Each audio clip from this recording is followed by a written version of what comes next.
За тэгвэл дагаарын бохирдлын эсрэг бас нэгэн шинэлэг ажлыг эхлүүлж байгаа таатай мэдээг хүргэе.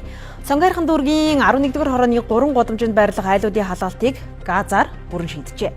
Эхний ээлжинд 1 гудамжны айлуудын халаалтыг одоо газар халаах ажлыг туршиж байгаа. Энэ ажил амжилттай хэрэгжих юм бол утааг бүрэмсэн арилгах ажлын эхлэл болно гэж үзэж байна. Түүхийн үрсийг нийслэлд хориглож сайжруулсан түлш хэрэглэж эхэлснээр утаа тодорхой хэмжээгээр буурсан. За гэхдээ энэ нь ойрын хугацаанд хэрэгжих ажил юм. Нийслэлчүүдэд урт хугацааны цаашлаад байнгын утааг үгүй болгох гарц шийдэл хэрэгтэй. Тэгвэл сонгон найрхан дүүргээс утааг урт хугацаанд арилгахын тулд халаалтыг хийгээр шийдэх ажлыг эхлүүлжээ. За айлууд халаалтаа шийдэхээс гадна давхар хэрэглээг хийм плетик ашиглан хэрэглэх боломжтой болсон байна. За манай хувьд бол одоо гал төлөхгүй байна гэдэг чинь үнс нуурынтай зурлахгүй. Одоо хөдөлмөрийг хөнгөжчихсэн дулаахан сайхан тоглол боллоо. Манайх өөрөө гүний хотогтой болохоор халуун хувь уустай усандаа орчдөг. Одоо энд ингээд хэрэглэний халуусыг усыг бас ингээд халаачаар одоо бүх юм халуун хувь уустай. Байрнаас тулахааргүй бол сайхан болж байна. Яг 5 дахь л хамгийн их.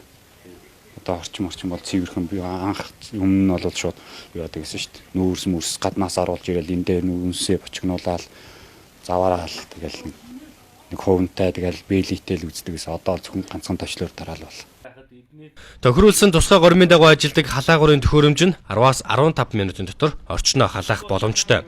Автомат тохиргоотой учраас заасан хэмжээнд хүрвэл автоматар буурдаг байна. За нэг баллон хийн 100 мянган төгрөгийн өртөгтэй 50-аас 60 м2 талбайтай айл сардаа хэрэглэнээс шалтгаалan 120-аас 180 мянган төгрөгийн хийн хэрэглээг хэрэглэж байгаа юм.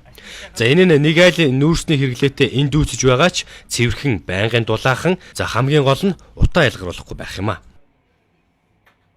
Энэ айл бол одоо боллон сэнэгэлтэн дээр ямар санаа зовх юм байхгүй.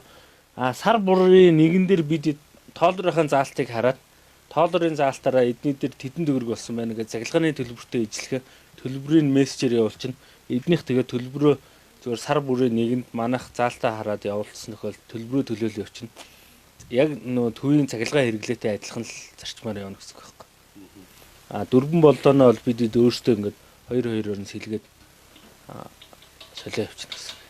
Энэ үйлдөө 11-р хорооны 3-р гудамны айлуудын халаалтыг хийгээр шийдэж амжилттай хэрэгжүүл эх жилээс илүү олон айл хамруулах бодолтой байгааг дүүргийн засаг дарга хэлж байна. Одоо хамгийн үр дүндээ шийдвэр бол ерөөс огт утаа гаргадаггүй зүйлүүдийг бид хэрэглэх ёстой.